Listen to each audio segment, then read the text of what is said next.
Salam dari HKBP Kernolong, HKBP tertua di Pulau Jawa. Sebelum kita memasuki peraduan malam, sejenak kita mendengarkan firman Tuhan, mari kita berdoa. Bapa yang bertata dalam kerajaan sorga mulia, terima kasih Tuhan. Engkau masih menjaga dan menyertai kami hingga pada malam hari ini. Sebelum kami merebahkan tubuh kami dalam peristirahatan kami, sejenak kami mau mendengarkan firman-Mu. Terima kasih ya Tuhan. Bila Roh Kudus-Mu mengajarkan kami untuk mengerti dan memahami firman-Mu, agar firman-Mu menjadi pegangan dalam kehidupan kami. Ampuni dosa kami, hanya dalam nama anak-Mu Yesus Kristus kami berdoa dan mengucap syukur. Amin. Firman Tuhan renungan bagi kita di malam ini sesuai dengan bacaan Almanak HKBP Rabu 19 Juli 2023 dari Injil Markus pasalnya yang kedua, ayatnya yang ke-13 sampai ayatnya yang ke-17. Dan yang menjadi pembimbing renungan ayat 14. Demikian firman Tuhan. Kemudian ketika ia lewat di situ, ia melihat Lewi anak Alfius duduk di tempat pemungutan cukai.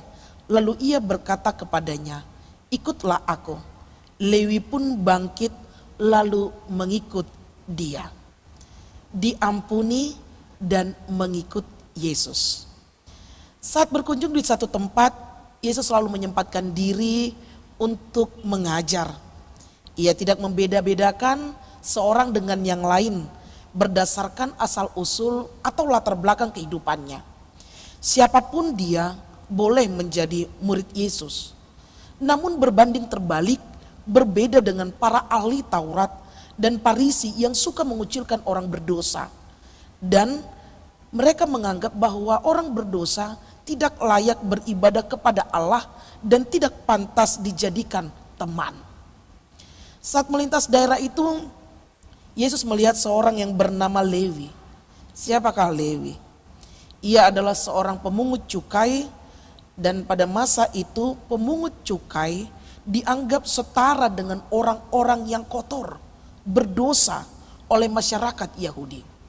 Pemungut cukai juga dianggap sebagai pengkhianat bangsa karena mereka keturunan Yahudi tetapi bekerja dan menjadi antek-antek pemerintah Romawi untuk mengumpulkan pajak dari orang-orang Yahudi.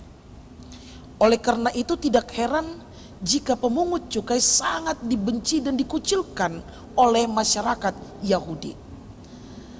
Lalu Yesus secara spontan mengajaknya untuk mengikutnya.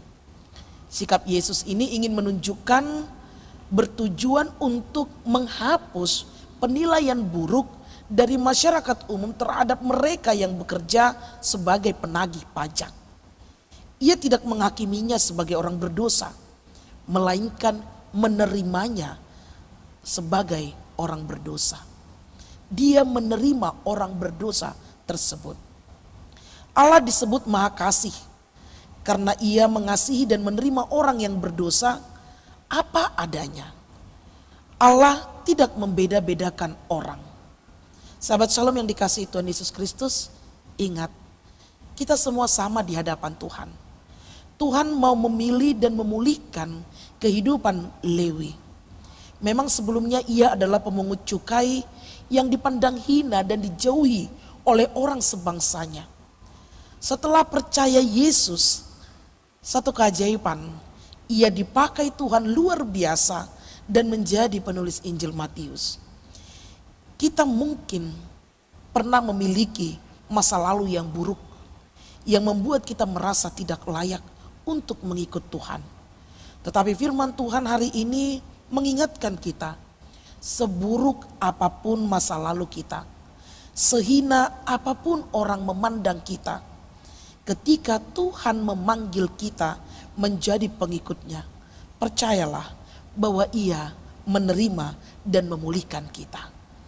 Datanglah kepada Tuhan, karena dia adalah Tuhan yang Maha Pengasih. Dan ikutlah dia.